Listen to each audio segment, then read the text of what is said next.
Bienvenue au rendez-vous tech d'Audiophile du vendredi 12 mai 2023. Comme à toutes les semaines, je profite de ce moment pour vous partager les actualités technologiques et parfois scientifiques et parfois interstellaires que j'ai vu passer depuis notre dernier rendez-vous. Bon, des fois, je touche à des choses au niveau de l'astronomie, mais bon. J'aime ça. Cette semaine, j'espère que vous avez eu une belle semaine. Hein? Qu'est-ce qu'il y a eu cette semaine? Mercredi, oui, il y a eu mercredi le 10, il y a eu la fameuse présentation de Google I.O. Hein? Et malheureusement, pour cause de choses personnelles, je n'ai pas pu assister à la conférence en direct, mais sûrement dans les prochaines semaines, je vais vous revenir avec les produits qui ont été annoncés. Souvent surtout les nouveaux pixels et je pense qu'il y a un pixel pliable. Je ne me souviens plus du nom du pixel pliable. Je pense que je le couvre dans l'émission. Mais ça va être intéressant. C'est le fun de voir. Moi, je suis un petit peu Apple pour fin de confort et d'habitude. Mais je me suis toujours fait un devoir de garder l'esprit ouvert avec les technologies. Et on ne sait jamais. Hein? On ne sait jamais. Peut-être que je vais me laisser tenter. L'idéal, ce serait que j'ai pour pouvoir faire des tests, un appareil Android quand même assez récent, genre un Pixel usagé, là, bien sûr. Ça serait bien, ça, j'aimerais ça. Mais bon, hein, le Père Noël n'est pas encore, on n'est pas encore rendu là. Et on commence ça tout de suite avec la première actualité. Bon épisode!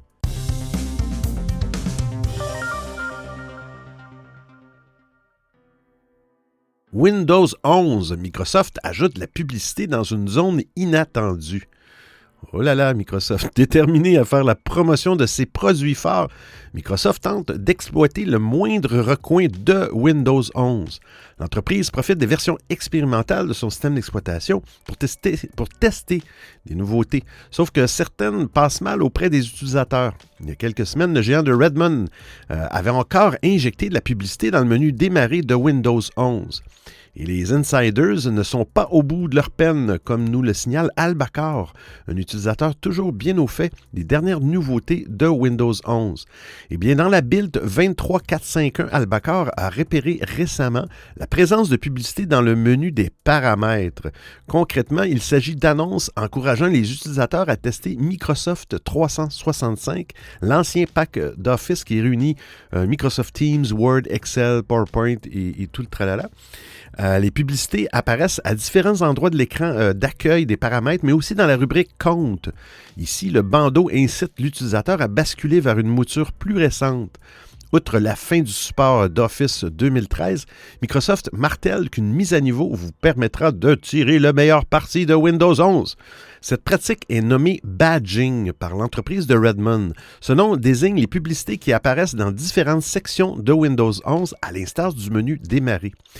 Nous ignorons si les annonces seront intégrées à terme dans les versions stables de l'OS. Le cas échéant, on ose espérer qu'il sera possible de désactiver ces publicités considérées à raison comme invasives par bon nombre d'utilisateurs. Microsoft ne recule devant rien pour faire la promotion de ses produits. Pour mémoire, une bannière publicitaire expérimentale avait aussi été repérée dans l'explorateur de fichiers de Windows 11. Toujours dans le build 23451, une fonction détestée du menu démarrer a fait son retour dernièrement. Les recommandations de sites en fonction de votre historique de navigation.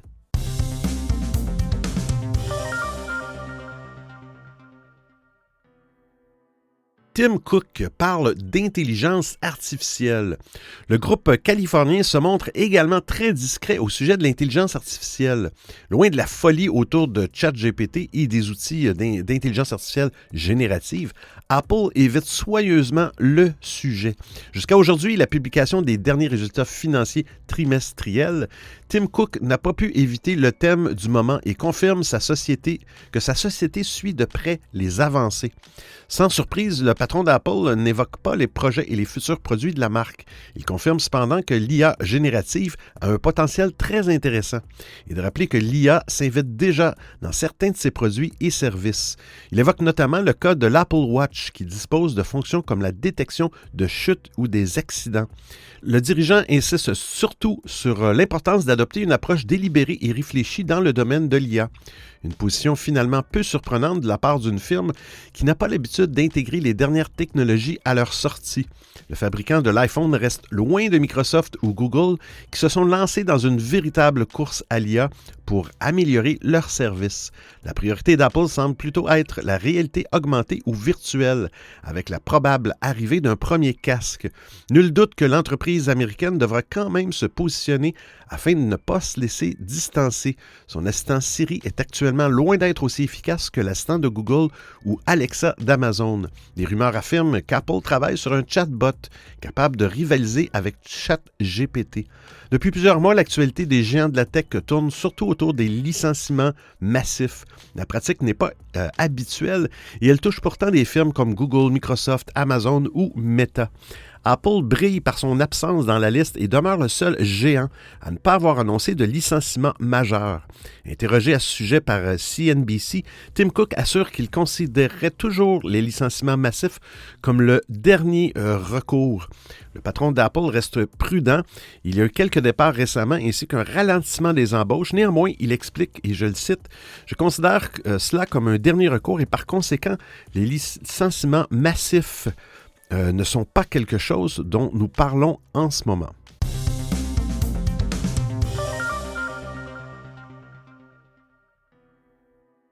Le premier avertissement arrive avant l'iPhone USB-C. L'Union européenne s'apprête à appliquer une nouvelle règle qui impose le port USB-C aux appareils électroniques, dont les téléphones intelligents. Ce port est déjà utilisé par les téléphones Android, mais en ce qui concerne Apple, celui-ci devra remplacer sa technologie propriétaire Lightning par le port USB-C sur ses futurs iPhones. Mais alors que le premier iPhone avec port USB-C n'est pas encore sur le marché, Apple est déjà prévenu. Il ne pourra pas utiliser un port USB-C propriétaire sur ses iPhones. Cette semaine, le journal allemand Spiegel indique que dans une lettre à laquelle l'agence de presse Deutsche Presseagentur a eu accès, le commissaire européen Thierry Breton indiquerait qu'Apple ne pourra pas réserver certaines fonctionnalités de l'USB-C au câble qu'il a certifié.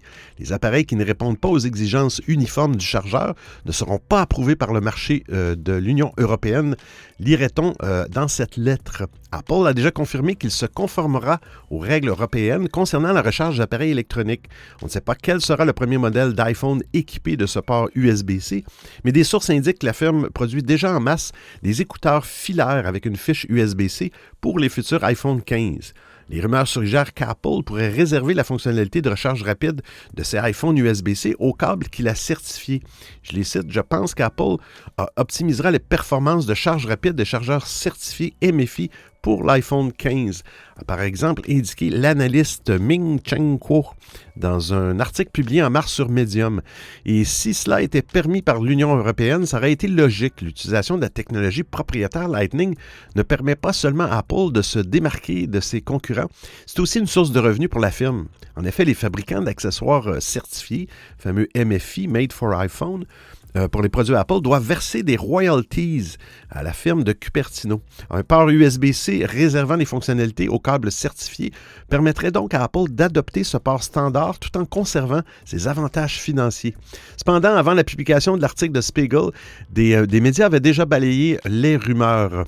Alors, des personnes de Cult of Mac citaient par exemple un extrait du texte qui indique que l'objectif de celui-ci est d'avoir, je cite, « assuré le bon fonctionnement du marché intérieur tout en garantissant le confort des consommateurs et en réduisant les déchets environnementaux. » Un objectif qui ne serait pas atteint si Apple obligeait les propriétaires d'iPhone à acheter un nouveau câble certifié au lieu d'utiliser un câble USB-C qu'ils possèdent déjà. En tout cas, on devrait en savoir plus sur les exigences de l'Union européenne d'ici la fin de l'année. En effet, au troisième trimestre, la Commission européenne publiera un guide qui permettra d'avoir une interprétation uniforme du texte.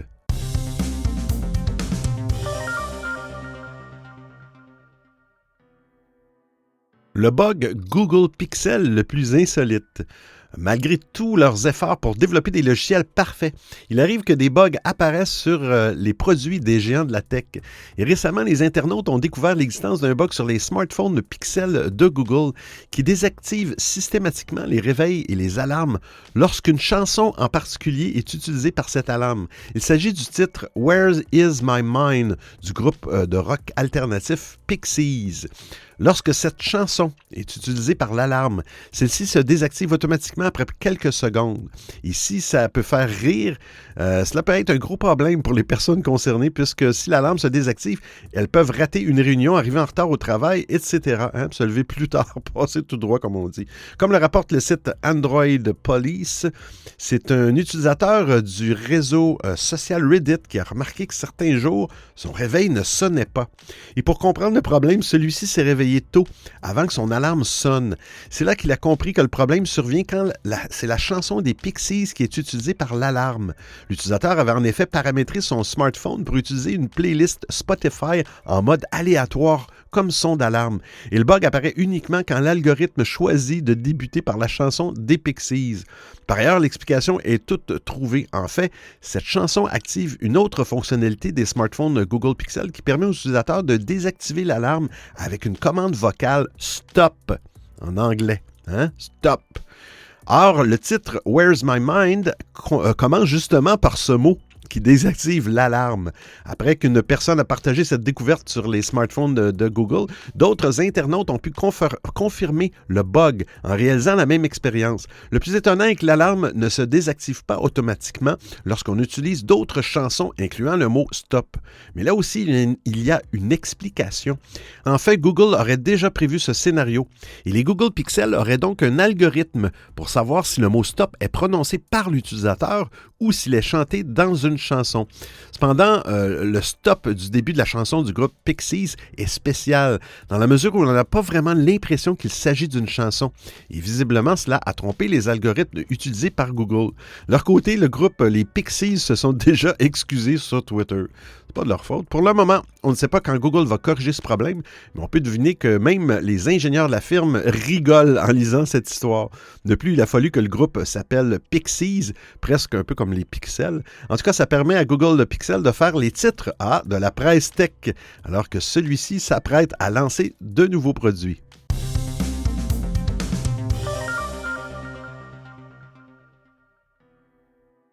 Google dévoile le Pixel Fold.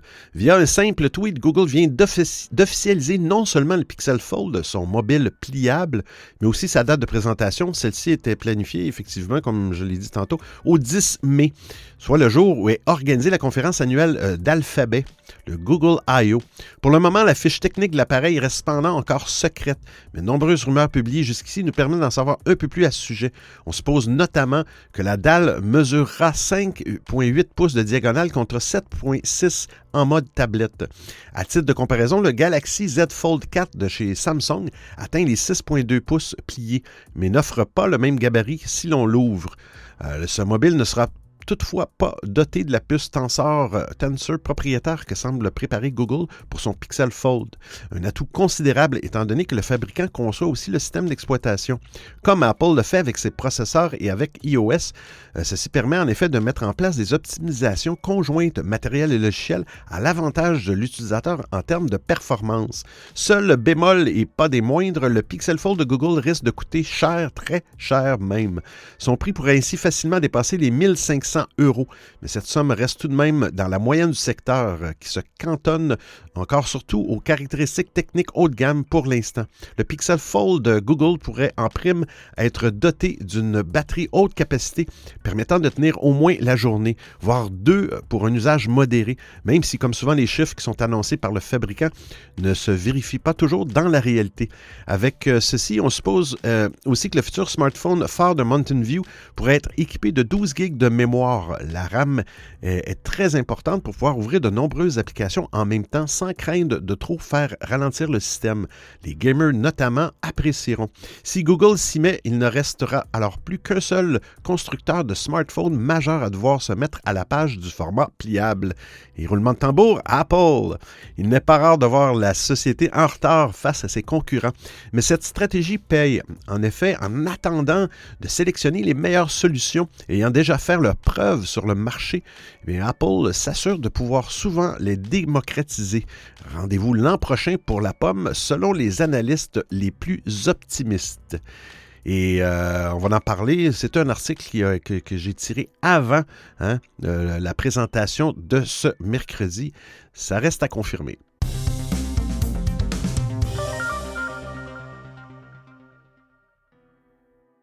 Google met fin au mot de passe. À quelques heures de la journée internationale du mot de passe qui aura lieu le 6 mai prochain, le 6 mai dernier, Google vient d'annoncer la fin de nos bonnes vieilles clés de cryptage manuel. Plus concrètement, le géant du web va désormais prendre en charge les passkeys au sein de ses comptes. Jusqu'à présent intégrés sur Chrome, les passkeys ou clés d'accès en français permettront bientôt de se connecter à un compte Google sans utiliser de mot de passe. Dans un communiqué officiel, l'entreprise explique, et je les cite, « Les clés d'accès sont une alternative plus pratique et plus sûre au mot de passe.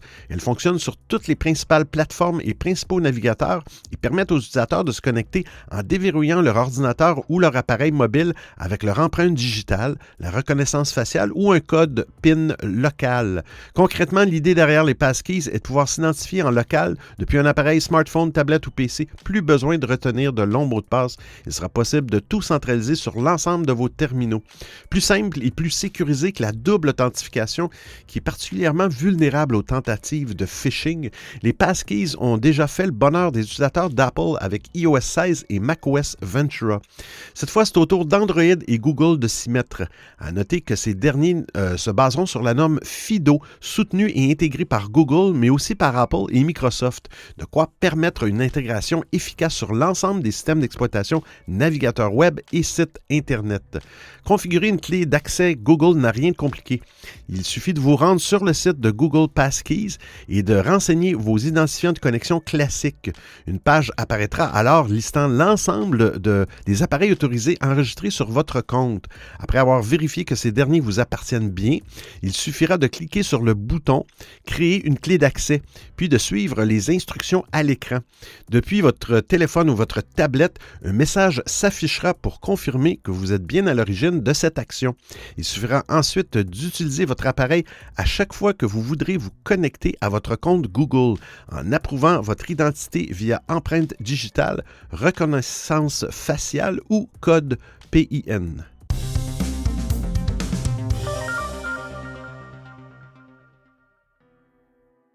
Bard, le chat GPT de Google, arrive en application sur Android. Google prévoit de créer un widget dédié à Bard. Il fait penser à Bart Simpson. Son intelligence artificielle façon ChatGPT pour ses téléphones et tablettes Pixel afin de faciliter l'accès à son outil et de renforcer son nom. Contrairement à Microsoft qui a déjà intégré ChatGPT dans Bing et dans Edge avant de l'étendre à d'autres applications, Google n'a proposé Bard que via son site web. Avec l'intégration de Bard dans ses produits et services, Google espère mieux rivaliser avec la firme de Redmond et surtout son moteur de recherche Bing alimenté par ChatGPT. Cette fonctionnalité devrait être une bonne nouvelle pour les propriétaires de téléphones intelligents Pixel qui n'auront plus besoin d'aller visiter un site web spécifique pour poser des questions à Bard. Cette nouvelle est d'autant plus excitante que Google devrait bientôt lancer de nouveaux appareils, on a parlé, tels que le Pixel Fold dévoilé cette semaine ou encore le Pixel 7a. Et le Pixel 7a devrait être présent lors de la prochaine conférence de la société qui a eu lieu le 10 mai, ce qui laisse espérer que Google annoncera d'autres choses relatives à Bard pour ses pixels. À suivre, cette annonce intervient après que Google ait étendu ses efforts liés à l'IA à davantage de produits et services, notamment en testant l'IA dans Gmail et Google Docs, et en leur donnant des capacités génératives. Initialement limité à quelques testeurs de confiance, Google a déclaré qu'il multiplierait le nombre de testeurs par 10.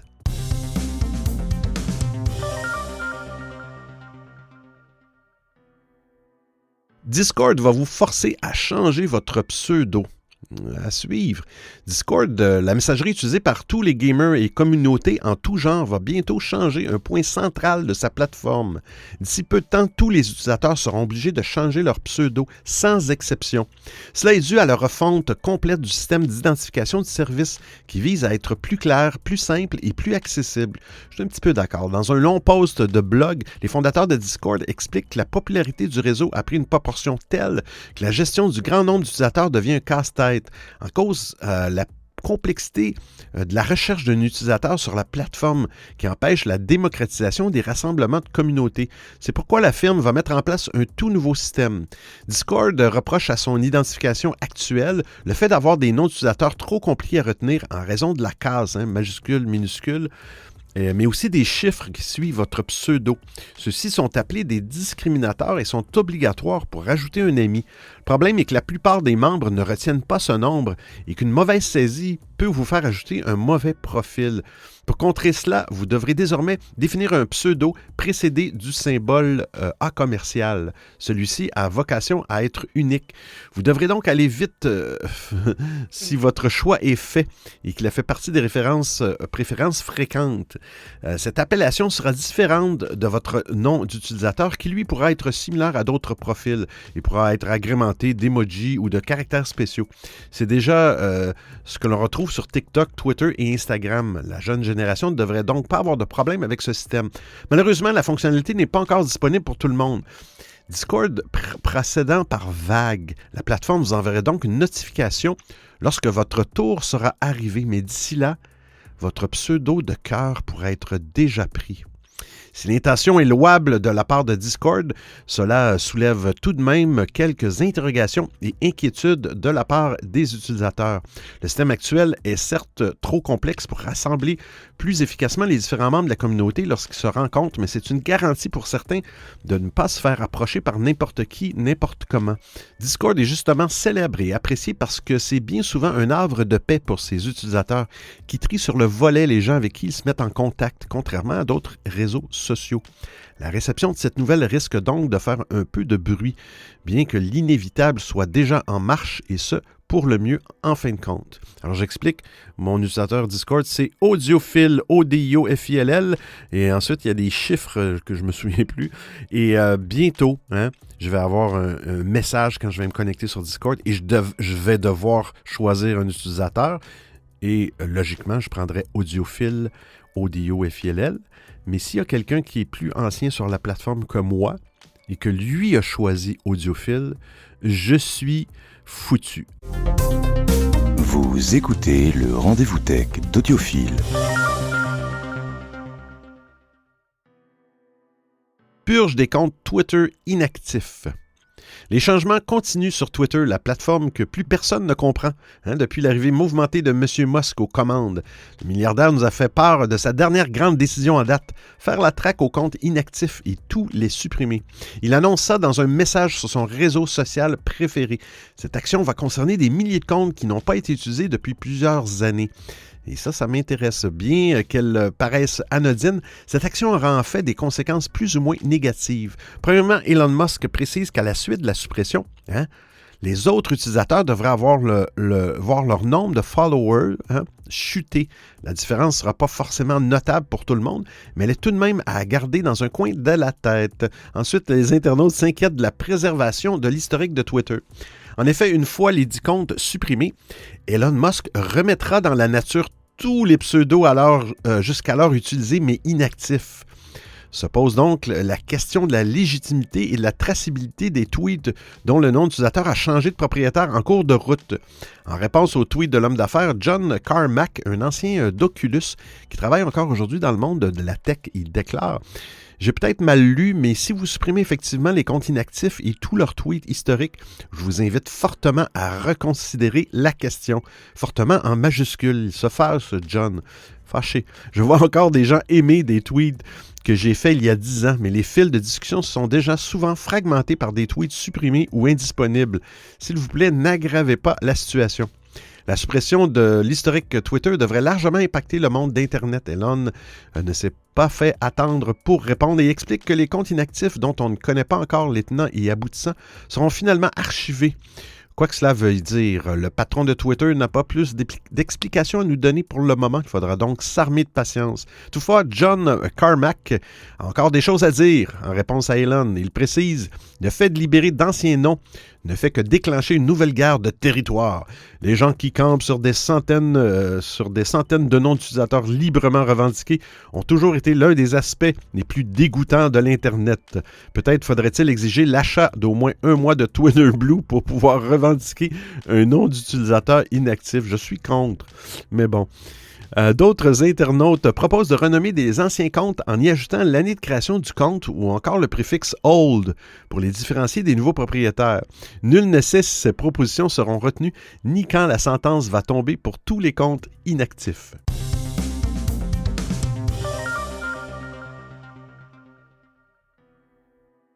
Blue Sky attire les curieux.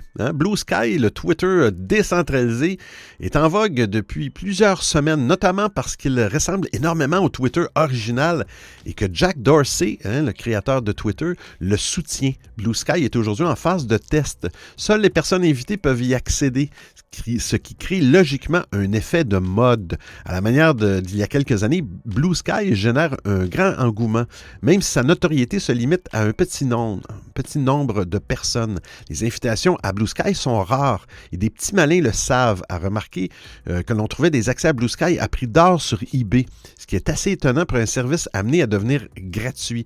Dans son article, TechCrunch communique quelques chiffres intéressants. Il est par exemple indiqué que Blue Sky revendique 50 000 utilisateurs alors que 375 000 personnes l'avaient installé sur iOS le 26 avril dernier. Les gens téléchargent donc Blue Sky par curiosité sans pouvoir y accéder. C'est comme ça que des invitations pour Blue Sky se sont retrouvées sur eBay. On parle de $100, $200, $300. Certaines annonces dépassent même le millier de dollars. Il ne s'agit pas que de ventes désespérées puisque certains ont déjà trouvé preneur. Bien entendu, il est vraiment recommandé de ne pas tomber dans le piège. Même si le vendeur peut vraiment avoir des invitations Blue Sky en stock, il est possible de tomber sur un arnaqueur. Ça existe, ça, aujourd'hui. Eh oui. Ajoutons aussi que, comme Clubhouse en son temps, qui est aujourd'hui plus ou moins dans une bonne passe, Blue Sky est amené à s'ouvrir au public un jour, sans invitation. Enfin, Blue Sky n'est qu'une tendance à ce jour. Comme Mastodon, l'effervescence pourrait tomber dans quelques semaines, même si Elon Musk agace tout le monde chez Twitter.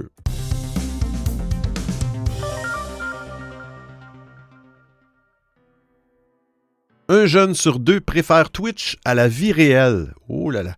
Avec qui passez-vous plus de temps? Si vous êtes né après 1981, il y a de fortes chances que vous répondiez vos amis virtuels. C'est ce que révèle la 17e étude annuelle de Deloitte sur les tendances des médias numériques qui montre que les jeunes générations sont plus connectées au monde virtuel qu'au monde réel. L'étude de Deloitte a révélé qu'environ un tiers, 32% des sondés, considèrent les expériences en ligne comme des substituts significatifs aux interactions en personne. Cette proportion augmentant à 50% chez les Z et les millennials. Près de la moitié, 48% de ces jeunes générations interagissent davantage avec les autres sur les réseaux sociaux que dans le monde physique et 40% d'entre eux socialisent davantage dans les jeux vidéo qu'hors ligne. Quand on pense au divertissement numérique, on pense d'abord aux services de streaming vidéo comme YouTube et aux plateformes comme Netflix, mais selon l'étude de Deloitte, les émissions de télévision et les films traditionnels ne sont plus les seules formes de divertissement. Jana Arbanas, qui est vice-présidente de Deloitte et responsable du secteur des télécommunications, des médias et du divertissement aux États-Unis, déclare dans le rapport que de plus en plus de personnes ont désormais l'attente que leurs médias numériques leur offrent plus que du divertissement. Et elle a ajouté, je la cite, « Ils attendent également d'y trouver un sens et un épanouissement réel. Les jeux vidéo et le contenu généré par les utilisateurs peuvent offrir plus d'interactions, de socialisation et d'utilité, et leur popularité auprès des jeunes générations pourrait potentiellement transformer l'industrie des médias et du divertissement. » Les jeunes générations se tournent donc de plus en plus vers le contenu généré par les utilisateurs, qui repose sur des contributeurs non rémunérés plutôt que sur des professionnels des médias traditionnels. Et les jeux vidéo, pour trouver un épanouissement, personnel, une valeur et un sens. Symbole de cette tendance, le succès de Twitch, plateforme de diffusion de contenu en direct d'Amazon.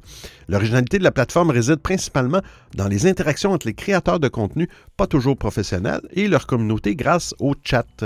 Les abonnés peuvent communiquer en direct avec les créateurs et les autres membres de la communauté et réagir à ce qui se passe à l'écran.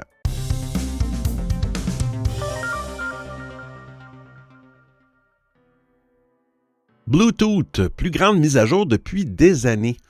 Le Bluetooth Special Interest Group, SIG, a annoncé que la bande passante Bluetooth va doubler dans les prochaines années. Cette augmentation de la bande passante permettrait de transférer plus de données dans chaque appareil. Actuellement, le Bluetooth 5.0 offre des vitesses variables de 125 kilobits seconde à 2 mégabits seconde, ce qui est nettement plus lent que les 4.6 mégabits nécessaires pour transférer de l'audio en haute résolution, exemple 24 bits 96 kHz sans perte. La société souhaite augmenter la bande passante actuelle du protocole de transmission sans fil d'environ 4 mégabits à 6 mégabits et peut-être même jusqu'à 8 mégabits. Elle commencera à explorer la bande de fréquence 6 GHz pour permettre une transmission plus rapide. Alors, à quoi s'attendre? Concrètement, l'annonce du SIG ouvre la voie à un avenir où tous les écouteurs et haut-parleurs seront capables de lire de l'audio haute résolution, pas seulement ceux avec un chipset spécial et la prise en charge des codecs avancés comme le aptX Lossless ou le LDAC. Le SIG se concentre également sur l'intégration du Bluetooth LE Audio à plus d'appareils, LE étant Low Energy, et à la mise en œuvre de la technologie Auracast dans plus d'appareils.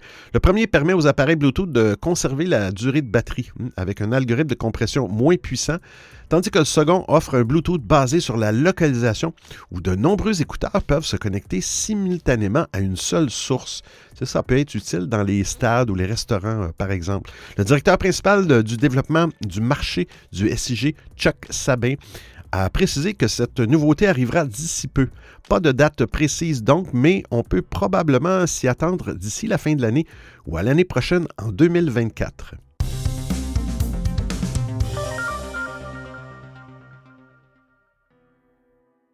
La sécurité des entrepôts Amazon remise en question. Amazon serait responsable de 53% des blessures graves recensées dans les entrepôts américains en 2022, selon un rapport publié par le Strategic Organizing Center, SOC. Cette organisation a étudié les données collectées par l'OSHA, autrement dit l'organisme américain qui supervise la sécurité au travail, et le constat est sans appel. Les employés des entrepôts d'Amazon continuent de subir des blessures plus fréquentes et souvent plus graves que ceux travaillant pour d'autres entreprises. L'an dernier, Amazon a déclaré 38 609 blessures, pour être précis. Le SOC estime que 95% de celles-ci sont considérées comme graves, nécessitant une réaffectation temporaire du travailleur à un poste moins exigeant ou un congé pour récupération. Le taux de blessure chez Amazon en 2022 était de 6,9% travailleurs, un chiffre en baisse par rapport aux années précédentes. Cependant, le SOC affirme que ces chiffres montrent qu'Amazon n'a pas fait de progrès significatif en matière de sécurité chez les travailleurs. En matière de blessures graves, le taux chez Amazon en 2022 est de 6,6%, soit 12% de plus qu'en 2020, et plus du double de taux observé dans les entrepôts qui n'appartiennent pas à Amazon. En d'autres termes, plus de la moitié des blessures graves dans les entrepôts américains en 2022 auraient lieu chez Amazon, alors que l'entreprise n'emploie que 36% de tous les travailleurs d'entrepôts aux États-Unis l'année dernière. Amazon, qui a annoncé il y a 2 ans un investissement de 300 millions de dollars pour améliorer la sécurité des travailleurs, conteste bien sûr l'interprétation des données par le SOC. L'entreprise souligne que le taux de blessures graves n'est pas une mesure officielle de l'OSHA. Le groupe préférerait que les observateurs examinent les données liées aux blessures déclarées ainsi que sur le temps de récupération des travailleurs. Amazon met aussi en avant le fait que des progrès significatifs ont été accomplis dans ces dernières années. Et je les cite, « La sécurité et la santé de nos employés sont et seront toujours notre priorité absolue. Depuis 2019, le taux de blessures déclarables dans notre réseau a diminué de plus de 23% et le taux de blessures avec un temps perdu a diminué de plus de 53%. A expliqué un porte-parole d'Amazon qui se dit fier des progrès réalisés par notre équipe. Néanmoins, comme on le voit, il reste encore de sérieuses améliorations à apporter pour réduire le nombre de blessures dans les entrepôts de l'entreprise.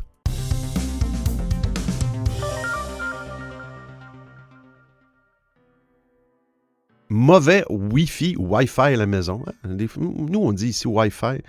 En Europe, c'est Wi-Fi. Mais bon, Wi-Fi, Wi-Fi. Aujourd'hui, que ce soit pour travailler, se divertir ou communiquer, avoir un bon Wi-Fi ou Wi-Fi à la maison est d'une importance capitale. Et si vous avez des problèmes, voici le premier point que vous devriez vérifier. Votre routeur est-il à côté d'un miroir? Hein? On l'oublie parfois, mais nos maisons regorgent d'appareils et d'objets qui peuvent interférer avec le signal du Wi-Fi. Et les miroirs en font partie. L'info n'est pas récente, mais elle est revenue sur l'actualité à la suite de la publication d'un billet de l'opérateur britannique Virgin Media O2, que de nombreux sites ont par la suite relayé. Comme l'explique l'opérateur, les très larges miroirs peuvent tout particulièrement affecter la qualité du Wi-Fi, parce que les miroirs ont une fine couche métallique, c'est ça qui reflète notre image, qui peut causer des interférences. Celui-ci conseille ainsi d'éloigner le routeur d'au moins 1 mètre de ces miroirs, et à peu près 3 pieds. Et Virgin Media O2 n'est pas le seul à évoquer les problèmes de Wi-Fi que les miroirs peuvent causer. Celui-ci a aussi évoqué dans une page d'aide de l'opérateur américain AT&T. Évidemment, en outre le fait que vous devez éloigner votre routeur des miroirs, d'autres astuces peuvent vous aider à avoir un meilleur Wi-Fi chez vous. Par exemple, il est préférable de placer celui-ci à un endroit central de la maison, tout en tenant compte de l'emplacement où vous en avez le plus besoin. Il est préférable que sur cet emplacement, vous ayez un contact visuel avec le routeur pour être sûr qu'il n'y a pas d'obstacle au signal. Pas évident. Dans sa publication, Virgin Media O2 évoque d'autres objets qui peuvent interférer, tels que les moniteurs pour bébés, des haut-parleurs, des téléviseurs directement ou devant votre routeur. Par ailleurs, AT&T indique que l'eau peut aussi interférer avec le Wi-Fi, puisqu'il conduit l'électricité. Si vous avez un aquarium chez vous, celui-ci peut donc être une source d'interférence. Mais attention de ne pas le vider. Virgin Media O2 a partagé ses astuces pour optimiser le Wi-Fi dans un billet annonçant le résultat d'une étude britannique sur l'importance du Wi-Fi. Pourtant, si avoir un bon Wi-Fi est important, la majorité des sondés ne connaissent pas les différents éléments qui peuvent perturber le signal.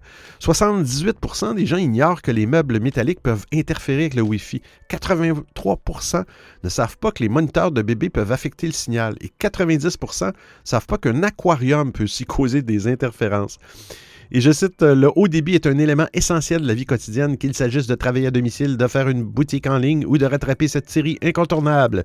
La connectivité est au cœur de tout. Pourtant, savoir où placer votre routeur est quelque chose qui est souvent négligé, explique Garrett Lister, directeur de connectivité chez l'opérateur.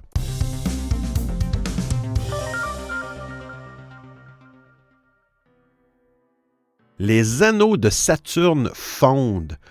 Oh là là, Saturne va changer de visage. Depuis quelques années, les scientifiques observent une fonte des anneaux de la géante gazeuse. Cette planète singulière, véritable coqueluche des astronomes amateurs, pourrait perdre son élément le plus caractéristique. Présents sur plus de 360 000 km autour de Saturne, les anneaux de la planète sont à 97% composés de glace d'eau. Elle fond quand elle est trop exposée aux rayons du Soleil. Ce phénomène, connu depuis plusieurs années, est aujourd'hui étudié par la JAXA, qui est l'agence spatiale japonaise, grâce aux données récoltées par le télescope spatial James Webb. C'est l'astrophysicien James O'Donoghue qui est en charge de l'avancée des recherches. Au fil des années, il a vu les anneaux fondre sous ses yeux. Les couches les plus proches de la planète sont les premières à fondre et à tomber sous forme de pluie fine dans l'épaisse atmosphère de Saturne. Dans une récente étude, le scientifique Lofty Ben Jaffel a d'ailleurs démontré que ces pluies permettent de réchauffer l'atmosphère glaciale de Saturne. Alors que les anneaux fondent de plus en plus vite, les scientifiques s'inquiètent des conséquences de cette dernière sur la géante gazeuse. La planète pourrait voir son atmosphère surchauffer en cas de pluie trop abondante. La NASA se demande également comment l'eau poursuit sa vie dans l'atmosphère. Si elle forme des nuages assez denses, il pourrait devenir un terrain fertile pour l'émergence de vie à l'échelle organique. Les anneaux de Saturne ne fondent pas tout seuls. Comme sur Terre, c'est la chaleur du Soleil qui semble responsable de cette fonte. Lorsque ces derniers sont face au Soleil, ils chauffent plus et se mettent à fondre. Ensuite, en suivant cette théorie, O'Donoghue pense que les pluies glaciales qui tombent dans l'atmosphère de Saturne devraient s'estomper une fois le Soleil dans une autre position. Les anneaux reprendraient alors un peu de poids avant de débuter un nouveau cycle de fonte. Malgré le fonctionnement en apparence en cercle fermé, un léger déséquilibre pourrait condamner les anneaux de Saturne. En effet, la fonte est plus importante que la glacification. Sur le long terme, les anneaux devraient donc disparaître. Un processus qui prendrait près de 100 millions d'années. Ah, on va manquer ça. À l'échelle de l'univers, cela surviendra donc très bientôt. Oui. Les anneaux ne sont d'ailleurs pas très anciens. Les scientifiques expliquent qu'ils ont dû faire leur apparition il y a 100 millions d'années. C'est quand même assez ancien. À cette époque, les dinosaures étaient déjà présents sur Terre. En levant la tête vers le ciel, ils auraient alors pu voir Saturne sans ses anneaux. Alors j'espère que vous appréciez le format et le contenu de l'émission. Si vous avez des suggestions d'actualité, des commentaires, vous voulez m'envoyer un message audio ou simplement me payer un café, eh bien c'est très simple. Vous trouverez tous les liens sur www.audiophile.com. Il y a même une section nommée Docu, le rendez-vous tech d'Audiophile intégral avec l'ensemble des références web ou liens URL. Et je vous remercie de m'avoir prêté vos oreilles pendant l'écoute de cet épisode. C'est terminé pour aujourd'hui. Hein? Ah là là. Je suis désolé, hein, il y a des articles au niveau de Google, là, j'aurais dû planifier ça différemment, mais bon, hein, la conférence a eu lieu mercredi, puis il y avait des articles là-dedans, mais bon. Ça a été une semaine assez mouvementée, disons, mais il y a des choses plus graves que ça, hein, vous allez l'avouer, il y a des choses plus graves que ça dans la vie. Mais la prochaine fois, je vais faire attention à ça, de la date de sortie. Des articles, il ne faut pas être triste pour ça, il y a des choses, comme je dis, beaucoup plus tristes que ça. Hein. Puis il faut rester heureux, garder le cœur heureux, car on se retrouve la semaine prochaine. Oh, je suis tanné. Pour un autre épisode du rendez-vous tech d'Audiophile. D'ici là, portez-vous bien. Ciao, ciao tout le monde.